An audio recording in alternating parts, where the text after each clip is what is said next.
මොන හරි කුටි වෙන. ආර ඉඳ ගන්න තැනින් ගලවලා මල කතා.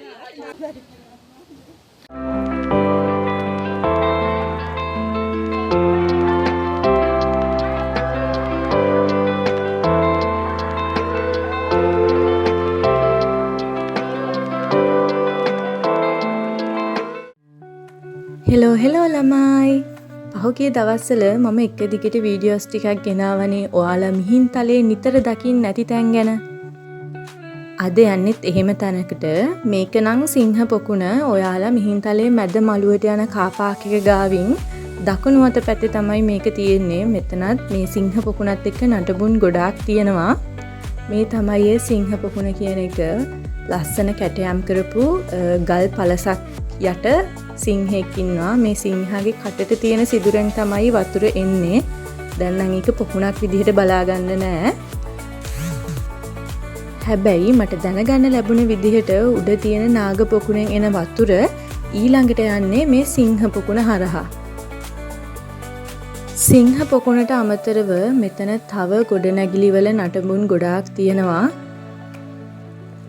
ඉතින් මිහින්තලේට යන ඔයාට මෙතනට ගියේ නැතත් කාර් පාක් එක ගාමින් යද්දි මේ ටික බලා ගන්න පුළුවන්. ඉතින් පොඩ්ඩක් මෙතනට ගිහිල්ලා මේවා ගැන අවධානයෙන් බලලා යන්න කියලා ආරාධනා කරනවා.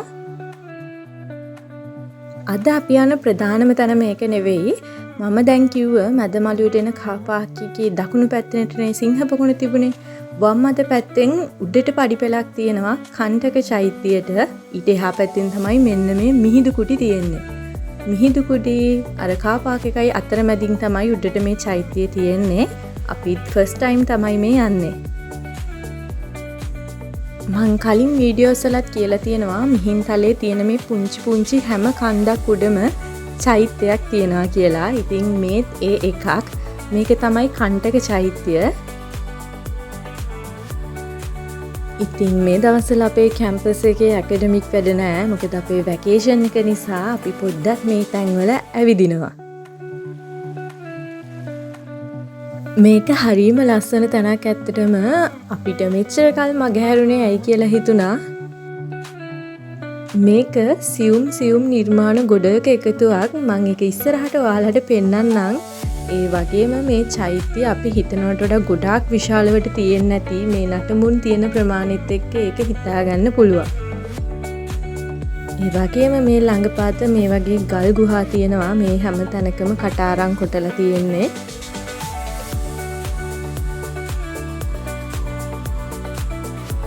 ඉතින් අපි ගියේ ගොඩක් දවල් වෙලා. ඉතින් ලොකු සෙනගක් හිටියේ නෑ. දවල් 12ට විතර තමයි අපි මෙතන හිටියේ.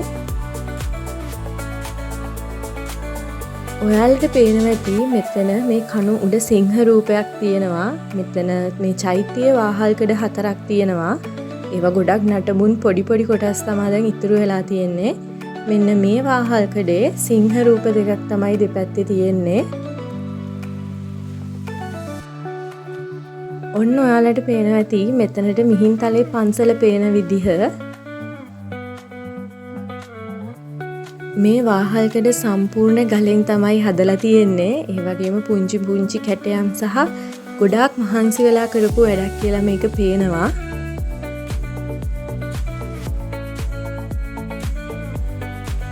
මේ කණ්ඨක චෛත්‍යය ගැන පොඩි විස්තරයක් මෙතන සඳහන් කරලා තිබුණා. දෙවන පෑතිස් රජතුමාගේ කාලේ තමයි මේක ඉදි කරලා තියෙන්නේ.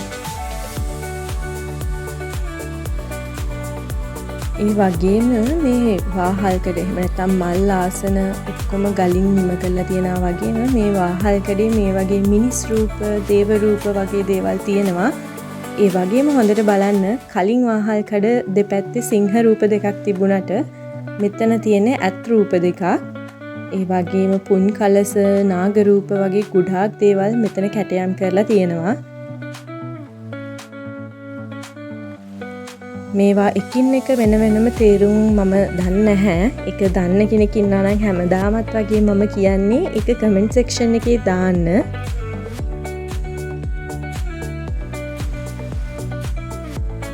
මොකද මමත් කැමති ඒවා දැනගන්න. මම දැන් ඇහෙන් දැක්කට මේ වගේ කිසිම තේරුමක් මේ වගේ එකකට එකක් ගැළපීමක් තියෙනවද කියලා මම දන්නේ නැහැ.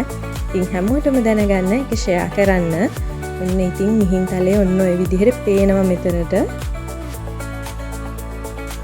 ඒ වගේම මේ කණ්ඩක චෛත්‍යය එහා පැත්තේ කොනකට වගේ වෙන්න මේ කණ්ඩක චෛත්‍යයේ ගිරිලිපිය කියලා පළසක් තියෙනවා. හැබැයි අපිට ගිරිලිපිය හොයාගන්න බැරි වුණා. මෙතනින් එහා පැත්තට තවත් යනකොට ඔයාලට තවත් ගල් ගුහා බලා ගන්න පුළුවන්. අපි ටික විතරක් මේ වෙලාවේ මෙතන හිටපු හින්දා අපි මේ තැන් වලට ගියේ නෑ. ඔයාලා යනවා නම් අනිවාර්යයෙන්ම මේ තැනුත් බලලා එන්න. මෙතන පුදුමාකාර නිස්කලංක පරිසරයක්. සාමාන්‍යයෙන් මිහින්තලේ කියන්නේ උණුසුම් කාලගුණයක් තියෙන ප්‍රදේශයක් නේ. ඉතින් මෙතන තියෙන මේ ගස් කොළන් එක්ක ඇත්තටම පුදුමාකාර නිස්කලංක බවක් තියෙන්නේ. මං හිතන්නේ ගොඩක් වන්දනාකරුවන්ට මෙතන මගහැරෙන එකත් මෙතන තියෙන මේ නිස්කලංක බවට හේතුවක් වෙන්න ඇති. ඉතින් අපි කට්ටියම පොඩි වෙලාවක් මෙතන කතාවක් දාගෙන හිටියා. මොකද අපිට මේ දවස්වල පොඩි විවේකයක් තියෙනවානේ. ඊට පස්සේ ඉතින් අපි ආපහු එන්න පිටත් වුණා. අපි ගිය පඩිපෙළෙන් නෙවෙයි අපි මේ බහින්නේ. අපි මේ බහින පඩිපෙළ එකතු වෙන්නේ මිහින්තලේ පහළ මළුව හරහා ලොකු පඩිපෙළෙන් උඩට එන්න තියෙනවානේ. ඒ අතරමැදකට තමයි මේක එකතු වෙන්නේ. මම පහළ පෙන්නන්නම්. මෙතන මේ බහින තැනමත් මෙන්න මේ විදිහට නටබුන් වාගයක් තිබුණා. ඒවා නම් ගොඩාක් මේ මං හිතන්නේ පස්සලට යට වෙලා තියෙන්නේ මුරගලෙනුත් භාගයයි පේන්නේ. ඇත්තටම ඉතින් මේවා දකිනකොට මේ වගේ එකිනෙකට තියෙන සම්බන්ධය හොයාගන්න හරිම ආස හිතෙනවා. ඒ කාලේ සම්පූර්ණ මාලිගා ආරාම තියෙන විදිහ ඔළුවේ චිත්‍රයක් නැවෙනවා. මම කලින් වීඩියෝ එකේ පෙන්නපු ගිරි බණ්ඩ සෑය මෙතනට මෙන්න මේ විදිහට තමයි පේන්නේ.